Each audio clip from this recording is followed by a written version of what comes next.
साथियों नमस्कार।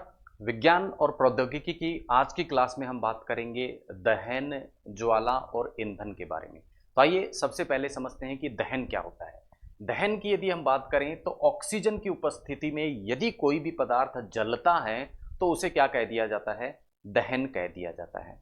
अब जब भी किसी पदार्थ का दहन होता है तो उस दहन के परिणाम स्वरूप तीन चीजें उत्पन्न होती हैं। पहली चीज ज्वाला, जो आपको यहां दिखाई दे रही है, इस प्रकार की स्थिति को क्या बोलते हैं? ज्वाला, आग। इसी प्रकार ऊष्मा और तीसरी चीज प्रकाश। ज्वाला, ऊष्मा और प्रकाश, तीन चीजें उत्पन्न होती हैं कब? जब भी किसी वस्तु का या पदार्थ का क्या किया जाता है? दहन किया जाता है। अब जब किसी पदार्थ का दहन किया जाता है तो दो प्रकार की कंडीशन हो सकती है। एक प्रकार की कंडीशन वो जब जिस पदार्थ का दहन किया जा रहा है वो पदार्थ क्या हो जाए? वाष्पित हो जाए। क्या हो जाए? जिस पदार्थ का दहन किया जा रहा है वो वाष्पित हो जाए अर्थात द्रव अवस्था में बदल जाए, तो उस प्रकार की स्थिति में वो दहन ज्वाला देता है। ठीक है, साथ ही साथ ऊष्मा देता है और प्रकाश देता है। लेकिन कुछ ऐसे पदार्थ होते हैं जिनका दहन करते समय वो वाष्पित नहीं होते। तो ऐसे पदार्थ जो दहन करते समय स्वयं वाष्पित नहीं होते हैं उनके दहन से हमें केवल ऊष्मा और प्रकाश मिलता है, ज्वाला नहीं मिलती है। एग्जाम्पल के माध्यम से हम समझते हैं। जैसे मोमबत्ती का जब हम क्या करते हैं? दहन करते हैं, तो मोमबत्ती के दहन से आप देखते हैं एक तो हमें क्या मिलता है? एक तो हमें ये ज्वाला, इस प्रकार की ज्वाला हमें देखने को मिल रही है। साथ ही साथ हमें क्या मिलता है? ऊष्मा, गर्म भी हो जाता है आसपास का जो वातावरण होता है उसके जलने से। साथ ही साथ रोशनी भी होती है, तो प्रकाश भी हमें मिलता है। तो मोमबत्ती के दहन में चूंकि मोम का क्या होता है? वाष्पन होता है, इसलिए हमें ऊष्मा और प्रकाश के साथ में इस प्रकार की ज्वाला भी देखने को मिलती है। लेकिन जब कोयले का दहन किया जाता है तो कोयले के दहन से हमें प्रकाश तो देखने को मिलता है, ऊष्मा तो देखने को मिलती है, लेकिन हमें क्या नहीं देखने को मिलता? ज्वाला देखने को नहीं मिलती है। ज्वाला नहीं मिलती है। कोयले केवल सुलगते हैं, इस प्रकार की ज्वाला के साथ में नहीं जलते हैं। उसका कारण क्या है?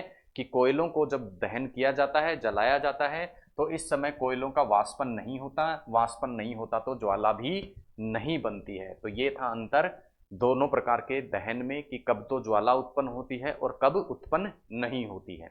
अब जब ज्वाला उत्पन्न होती है किसी भी दहन में, तो उस ज्वाला का जो बाहरी तापमान होता है, बाहरी ज्वाला का जो बाहरी क्षेत्र होता है, इस बाहरी क्षेत्र का तापमान क्या होता है? अंदर वाले क्षेत्र से, अंदर वाला जो क्षेत्र है, अंदर का ताप और ये बाहर का जो ताप होता है वो क्या होता है? अंदर के ताप से क्या होता है? अधिक होता है। बाहरी तापमान ज्वाला का, बाहरी जो ज्वाला, ये चारों ओर की जो ज्वाला है, इसका तापमान क्या होगा? अधिक होगा। क्या होगा? तापमान इसका अधिक होगा। इसीलिए आप देखते हैं कि जब सुनार आभूषणों का निर्माण करता है तो आभूषणों को गलाने के लिए फूंक मारता है ज्वाला पे, और वो फूंक मारने का कारण ये है कि जो बाहरी ज्वाला है वो आभूषण तक पहुंचे, यानी अधिक तापमान आभूषण तक पहुंचे जिससे धातु गल जाए। तो ये इस सिद्धांत पर कार्य करता है कि बाहरी जो स्तर होता है ज्वाला का, उसका तापमान अपेक्षाकृत आंतरिक स्तर से अधिक होता है। तो ये बात करी हमने दहन के बारे में। दहन को हमने समझा कि किस प्रकार से दहन से ज्वाला, प्रकाश और ऊष्मा उत्पन्न होती है। अब इसी प्रकार से दहन का एक उदाहरण हमें माचिस के जलने में देखने को मिलता है। अब माचिस जब जलती है तो उसमें दो चीजें काम में ली जाती हैं, जैसा आप देखते हो दिन प्रतिदिन। एक तो होती है माचिस की तीली और एक होती है ये माचिस की सतह। अब माचिस की जो तीली होती है उसमें एक तो आपको लकड़ी दिखाई देती है और लकड़ी के ऊपर इस प्रकार से एक पदार्थ आपको चिपका हुआ दिखाई देता है। ये जो पदार्थ होता है जो कि माचिस की तीली पे लगा होता है, ये मिलकर बना होता है एक तो एंटीमनी ट्राइसल्फाइड और दूसरा इसमें होता है पोटेशियम क्लोरेट। जो ज्वाला उत्पन्न होती है वो किसके कारण होती है? इस एंटीमनी ट्राइसल्फाइड के कारण होती है। कैसे होती है उसको भी हम आगे देखेंगे। और ये पोटेशियम क्लोरेट है, इसका दहन नहीं होता लेकिन ये दहन के लिए या ज्वाला उत्पन्न करने के लिए सहायक होता है। कैसे होता है उसको भी हम आगे देखते हैं। इन दोनों पदार्थों को लकड़ी पर चिपकाने के लिए, इस तीली पर चिपकाने के लिए गोंद और स्टार्च का क्या किया जाता है? प्रयोग किया जाता है। दूसरी जो चीज माचिस में होती है वो है माचिस की सतह। माचिस की जो सतह होती है उसमें होता है एक तो लाल फास्फोरस और दूसरा होता है चूर्णित सीसा। जो लेड होता है उसका चूर्ण करके किसके साथ मिलाकर, लाल फास्फोरस के साथ मिलाकर यहाँ पर इस तरह से माचिस की सतह को बनाया जाता है। अब देखते हैं क्रियाविधि की किस प्रकार से माचिस को, दिया सलाई को जब क्या रगड़ा जाता है, इस सतह के साथ में रगड़ा जाता है तो किस प्रकार से ज्वाला उत्पन्न होती है, किस प्रकार से दहन होता है, उसको यदि हम समझे, उस मैकेनिज्म को भी यदि हम समझे, तो जैसे ही तिल्ली क्या होती है, तिल्ली क्या होती है, जो माचिस की सतह से रगड़ती है, तो होता क्या है, जो लाल फास्फोरस होता है, कहां होता है लाल फास्फोरस, इस माचिस की सतह पर, ये लाल फास्फोरस अब किस में परिवर्तित हो जाता है, सफेद फास्फोरस में परिवर्तित हो जाता है। किस में परिवर्तित हो गया, सफेद फास्फोरस में। अब ये सफेद फास्फोरस तिल्ली पर उपस्थित पोटेशियम जो क्लोरेट होता है उससे क्या करता है, क्रिया करता है, और पोटेशियम क्लोरेट से क्रिया करके ये क्या कर लेता है, एंटीमनी ट्राइसल्फाइड का दहन कर देता है। तो इस प्रकार से माचिस का जलना संभव हो पाता है, जिसे हम दहन द्वारा ज्वाला के उत्पन्न के रूप में मान सकते हैं। इसी प्रकार से एक अपूर्ण दहन के कुछ उदाहरण भी हमें दैनिक जीवन में देखने को मिलते हैं। जिस प्रकार हम देखते हैं कि पेट्रोल और कोयले से जो आग लगती है उससे जो धुआं उत्पन्न होती है वो काली होती है, साथ ही साथ ज्वाला भी होती है। तो काली धुआं के साथ में जब किसी पदार्थ का दहन किया जाता है तो उसे हम क्या कह देते हैं, अपूर्ण दहन। अर्थात कोई पदार्थ यदि उसका दहन किया जाए और वो काली धुआं और ज्वाला उत्पन्न करे तो उसको क्या कह दिया जाता है, अपूर्ण दहन। और ये जो काली धुआं उत्पन्न हो रही है उसका कारण है अपूर्ण दहन से बनने वाले नाइट्रस और सल्फर वाले यौगिक, NOx और SOx प्रकार के जो यौगिक होते हैं, नाइट्रोजन और सल्फर के जो यौगिक होते हैं, वही इस काली धुआं के लिए क्या होते हैं, जिम्मेदार होते हैं। उदाहरण हमने देखा पेट्रोल और कोयले का जब दहन किया जाता है तो इसी प्रकार की काली धुआं और ज्वाला हमें देखने को मिलती है।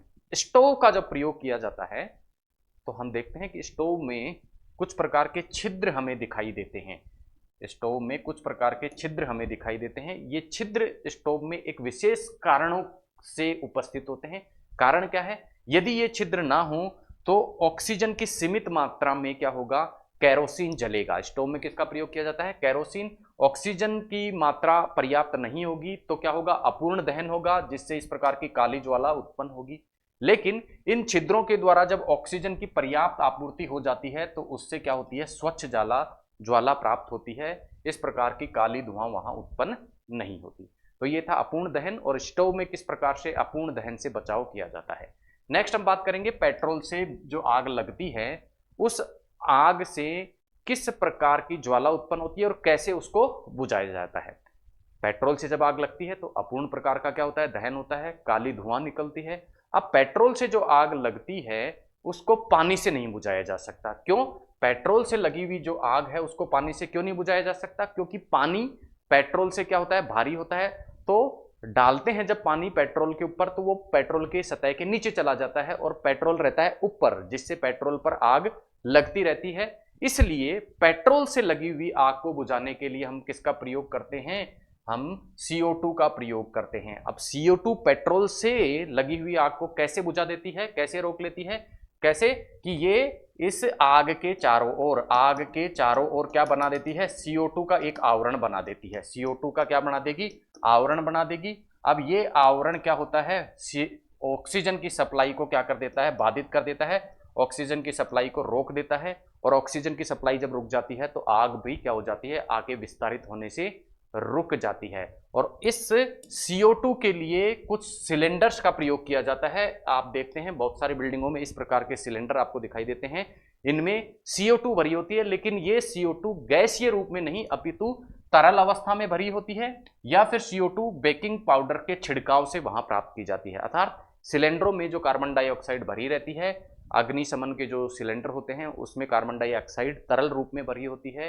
ना कि गैसीय रूप में। जैसे ही इसको क्या किया जाता है, इसका छिड़काव किया जाता है, ये तरल रूप किस में बदल जाता है, गैसीय रूप में बदल जाता है और दहन को रोकता है, आग लगी हुई को रोकता है। कैसे, एक आवरण बना के CO2 का बाधित कर देता है ऑक्सीजन की सप्लाई को। ये था पेट्रोल से लगी हुई आग जो है उसको किस प्रकार से बुझाया जा सकता है। ये बात करी हमने दहन की और ज्वाला की। अब हम बात करते हैं ईंधन के बारे में। तो ईंधन की यदि हम बात करें तो ऐसा कोई भी पदार्थ जिसका दहन किया जा सकता है वो क्या कहलाता है, ईंधन कहलाता है। यानी दहन करके जो ऊष्मा या ज्वाला प्रदान करे वो कोई भी पदार्थ क्या कहलाएगा, वो कोई भी पदार्थ क्या कहलाएगा, ईंधन कहलाएगा। अब जब कोई भी पदार्थ जलता है तो कुछ पदार्थ जलकर कम मात्रा में तो ज्वाला और अधिक मात्रा में धुआं देते हैं, कुछ अधिक मात्रा में ज्वाला और कम मात्रा में धुआं देते हैं। यानी ईंधन के जलने पर अलग अलग प्रकार के परिणाम प्राप्त होते हैं, उसके आधार पर ईंधन की गुणवत्ता निर्धारित की जाती है। और कोई भी पदार्थ अच्छा ईंधन तब माना जाता है जब वो अनावश्यक उत्पाद कम से कम दे, यानी जब उसका दहन हो, जब वो जले तो कम से कम अनावश्यक उत्पाद प्रदान करे। दूसरा, उसका ऊष्मीय मान अधिक हो। ऊष्मीय मान अधिक हो इसका क्या तात्पर्य है कि जब भी ईंधन जले, कोई पदार्थ जले, तो उसके 1 ग्राम पदार्थ के जलने से जो ऊष्मा प्राप्त हो उसका मान कितना होता है, वही क्या कहलाता है, उस ईंधन का ऊष्मीय मान कहलाता है। तो ऊष्मीय मान ज्यादा होगा तो ईंधन क्या होगा, ज्यादा अच्छा होगा। सबसे अच्छा ऊष्मीय मान, सबसे अधिक ऊष्मीय मान किसका है, हाइड्रोजन का, इसलिए हाइड्रोजन ईंधन को सबसे अच्छा ईंधन माना जाता है। साथ ही साथ अच्छा ईंधन कौन सा होगा, जो सस्ता हो और आसानी से क्या हो, उपलब्ध हो। इसी प्रकार ईंधन अच्छा तब माना जाएगा जब ईंधन को कोई एक जगह तो उपयोग में लिया नहीं जाता, एक जगह उसका क्या किया जा सकता है, संग्रहण किया जाता है, फिर उसका परिवहन किया जाता है और दूसरी जगह भी उसका उपयोग लिया जाता है। तो ईंधन को क्या होना चाहिए, संग्रहण परिवहन में वो आसान होना चाहिए, उसका जलना नियंत्रित होना चाहिए। ऐसा नहीं कि एक बार आग लग गई तो बहुत ही भयंकर आग का रूप, विकराल आग का वो रूप धारण कर ले। यदि उसका दहन किया जा सके तो उस दहन को रोकने की प्रक्रिया भी क्या होनी चाहिए, सरल होनी चाहिए। साथ ही साथ प्रज्वलन ताप, इग्निशन ताप क्या होना चाहिए, निम्न। अब देखिए ईंधन अपने आप तो जलने नहीं लगता, ईंधन को जब क्या करते हैं हम, किसी प्रकार की ज्वाला प्रदान करते हैं, कोई ताप प्रदान करते हैं, तब अलग अलग प्रकार के ईंधन क्या होते हैं, जलने लगते हैं। तो वो ताप जिस पर ईंधन जलने लगे वो निम्न होना चाहिए, वो कम होना चाहिए, अधिक उच्च नहीं होना चाहिए, तब वो ईंधन क्या होगा, अच्छा होगा। इसी प्रकार ईंधन का अपस्फोटन होना चाहिए कम और उसकी ऑक्टेन संख्या होनी चाहिए अधिक। आइए देखते हैं अपस्फोटन और ऑक्टेन संख्या क्या होती है। अब देखिए सबसे पहले देखेंगे अपस्फोटन। अपस्फोटन का तात्पर्य है जब भी कोई ईंधन का दहन होता है तो वो ईंधन पूर्णतः ऊर्जा में परिवर्तित नहीं होता। ईंधन को हमें क्या होना होता है, पूर्णतः ऊर्जा में प्रयोग करना होता है, परिवर्तित करना होता है। लेकिन कुछ मात्रा में ईंधन से क्या होता है, शोर उत्पन्न होता है, खट खट की ध्वनि उत्पन्न होती है। खट खट की ध्वनि, जैसा आप इंजन जब चलता है गाड़ी का तो उसमें हम पेट्रोल डालते हैं, लेकिन पेट्रोल का पूरा उपयोग ऊर्जा में नहीं होता है, अपितु कुछ मात्रा में वो शोर उत्पन्न करता है, इंजन की खटखटाहट उत्पन्न करता है जो हमें सुनाई देती है। इस प्रकार की खटखटाहट कोई क्या बोल देते हैं, अपस्फोटन बोल देते हैं। अर्थात पूरी ऊर्जा कार्य में परिवर्तित न होकर कुछ ऊर्जा ध्वनि ऊर्जा में बदल जाती है, जिसे क्या कहा जाता है, अपस्फोटन कहा जाता है। और इस अपस्फोटन को ऑक्टेन संख्या के द्वारा व्यक्त करते हैं। अपस्फोटन को किसके द्वारा व्यक्त किया जाता है, ऑक्टेन संख्या के द्वारा। जिस ईंधन की ऑक्टेन संख्या क्या होगी, ऑक्टेन संख्या क्या होगी, अधिक होगी, उसका अपस्फोटन क्या होगा, कम होगा। अपस्फोटन क्या होगा, कम। तो इसका मतलब अच्छा ईंधन कौन सा हुआ, ऐसा ईंधन जिसमें अपस्फोटन तो कम हो और जिसकी ऑक्टेन संख्या क्या हो, अधिक हो। तो अधिक ऑक्टेन संख्या वाले जो ईंधन हैं वो अच्छे ईंधन कहलाते हैं, क्योंकि उनमें अपस्फोटन कम होता है, उनमें जो ध्वनि उत्पन्न होती है वो कम होती है, पूरी की पूरी जो कार्य है वो ऊर्जा में परिवर्तन होता है, पूरी की पूरी ऊष्मा जो है वो कार्य में परिवर्तित होती है।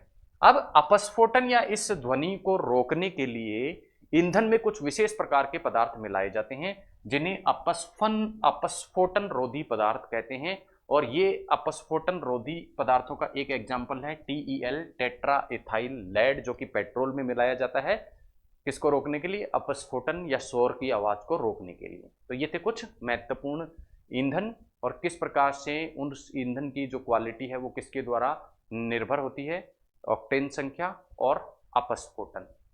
नेक्स्ट हम बात करते हैं ईंधनों के वर्गीकरण के बारे में। ईंधन को मोटे तौर पर 3 प्रकार के ईंधन में वर्गीकृत कर सकते हैं। पहले प्रकार के ईंधन है ठोस ईंधन, जो ठोस रूप में होते हैं, जैसे कोयला, लकड़ी, चारकोल।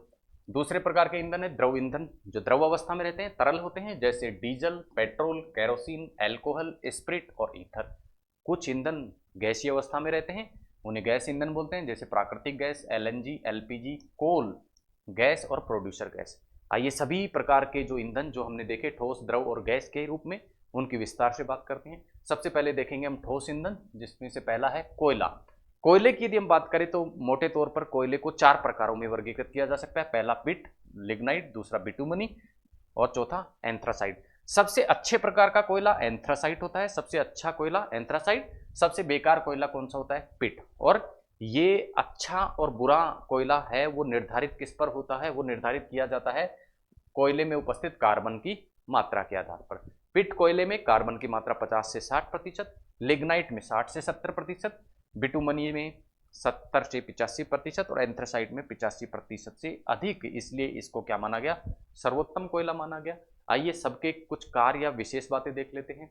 ये जो पिट कोयला है, कार्बन की मात्रा इसमें होती है कम, इसलिए ये राख और धुआं क्या देता है? अधिक होता है, निम्न कोटि का माना जाता है। लिग्नाइट जो होता है उसमें जलवाष्प की मात्रा अधिक होती है और रंग इसका क्या होता है? भूरा होता है। इसी प्रकार बिटुमनी जो कोयला है वो मुलायम होता है और घरेलू कार्यों में मुख्यतः इसी को उपयोग में लिया जाता है। तो घरेलू कार्यों में कौन सा कोयला उपयोग में लिया जाता है? बिटुमिनस कोयला। इसी प्रकार एंथ्रासाइट जो कोयला होता है, जो कि सर्वोत्तम होता है क्योंकि 85% से ज्यादा इसमें क्या है? कार्बन है, सबसे कम राख और धुआं ये देता है और इसका मतलब हम कह सकते हैं ज्यादा से ज्यादा मात्रा में ऊष्मा ये देता है और गैर जरूरी उत्पाद ये कम से कम मात्रा में देता है। तो ये बात हुई कोयले की। अब देखते हैं गैसीय ईंधन, जिसमें हमने देखा प्राकृतिक गैस और एलएनजी को, और साथ ही एलपीजी को भी हम देखेंगे। प्राकृतिक गैस की यदि हम बात करें तो जहां से पेट्रोल निकाला जाता है, अर्थात पेट्रोलियम कुएं, जब ड्रिल करके पेट्रोलियम निकाला जाता है उसे पेट्रोलियम कुएं बोल देते हैं। और उन पेट्रोलियम कुओं के साथ ही ये प्राकृतिक गैस भी क्या होती है? निकलती है, उत्सर्जित होती है। प्राकृतिक गैस के अवयव या कंपोनेंट्स की यदि हम बात करें तो प्राकृतिक गैस में मुख्यतः 1 कार्बन से लेके 4 कार्बन वाले यौगिक पाए जाते हैं, जिन्हें क्या कहते हैं? एल्केन। तो एल्केन किस प्रकार की एल्केन है? 1 कार्बन से लेके 4 कार्बन वाली एल्केन पाई जाती है प्राकृतिक गैस में। उसमें भी सबसे ज्यादा 1 कार्बन वाली मीथेन CH4 इसके अंतर्गत सबसे ज्यादा पाई जाती है। यदि रंग और गंध की हम बात करें तो प्राकृतिक गैस का ना तो कोई रंग होता है ना कोई गंध होता है, इसीलिए प्राकृतिक गैस कैसी होती है? रंगहीन होती है, गंधहीन होती है और इसमें कोई विषैलापन भी नहीं होता, ये अविषैली होती है। उसके बाद दूसरी है LNG, लिक्विड नेचुरल गैस, या इसे द्रवित प्राकृतिक गैस भी कहते हैं। सबसे पहले तो द्रवित प्राकृतिक गैस और कुछ नहीं, प्राकृतिक गैस का ही क्या होता है? लिक्विड फॉर्म होती है। अब इसको लिक्विड फॉर्म में परिवर्तित क्यों किया जाता है? क्यों? क्योंकि प्राकृतिक जो गैस होती है उसकी अपेक्षा ये लिक्विड नेचुरल गैस क्या होती है? कम स्थान घेरती है। तो स्थान जब कम घेरती है तो क्या किया जाता है? प्राकृतिक गैस को भंडारण के लिए पहले क्या कर लिया जाता है? द्रवित कर लिया जाता है। द्रवित हो जाएगी, स्थान कम घेरेगी और फिर इसका क्या कर लिया जाता है? भंडारण। तो भंडारण की दृष्टि से प्राकृतिक गैस को द्रवित रूप में क्या कर लिया जाता है? संग्रहित कर लिया जाता है, जिसे लिक्विड नेचुरल गैस के नाम से जाना जाता है। और इसके अवयव की यदि हम बात करें तो इसमें भी प्राकृतिक गैस की तरह ही मुख्य रूप से मीथेन पाया जाता है। मीथेन जो कि 1 कार्बन का क्या है? अणु है। इसी प्रकार मीथेन के अलावा एथेन भी इसमें पाई जाती है, जो इसमें क्या होते हैं? 2 कार्बन होते हैं। ये भी प्राकृतिक गैस की तरह रंगहीन होती है, गंधहीन होती है और अविषैली होती है। उसके बाद नेक्स्ट हम बात करने वाले हैं LPG, liquid petroleum gas. Liquid petroleum gas के कंपोनेंट्स की यदि हम बात करें तो लिक्विड पेट्रोलियम गैस या LPG जो घरेलू गैस के नाम से जानी जाती है, जो घरेलू सिलेंडरों में भरी हुई होती है, वो मुख्यतः क्या होती है? उसके अवयव प्रोपेन और ब्यूटेन, यानी 3 कार्बन का एक एल्केन जिसे प्रोपेन बोलते हैं और 4 कार्बन का एक एल्केन जिसे ब्यूटेन बोलते हैं, वो इसके प्रमुख अवयव होते हैं। घरों में इसी गैस का प्रयोग सिलेंडर में भर के किया जाता है, लेकिन सिलेंडर में ये गैसीय रूप में नहीं होती, अपितु सिलेंडर में ये द्रवीय रूप में भरी हुई रहती है और जैसे ही सिलेंडर से ये बाहर निकलती है ये गैस के रूप में क्या हो जाती है? परिवर्तित हो जाती है। लिक्विड नेचुरल गैस और प्राकृतिक गैस जिनकी बात हमने पिछली स्लाइड में की थी, उनकी अपेक्षा ये गैस अधिक प्रदूषणकारी होती है और प्राकृतिक गैस की तरह ये भी रंगहीन और गंधहीन होती है। लेकिन आपने नोटिस किया होगा रसोई घर में जो सिलेंडर होता है उसकी गैस कभी लीक होती है तो आपको कुछ बदबू आती है, किसी विशेष प्रकार की एक गंध आती है। और यहाँ हम कह रहे हैं कि LPG गैस कैसी है? रंगहीन और गंधहीन है।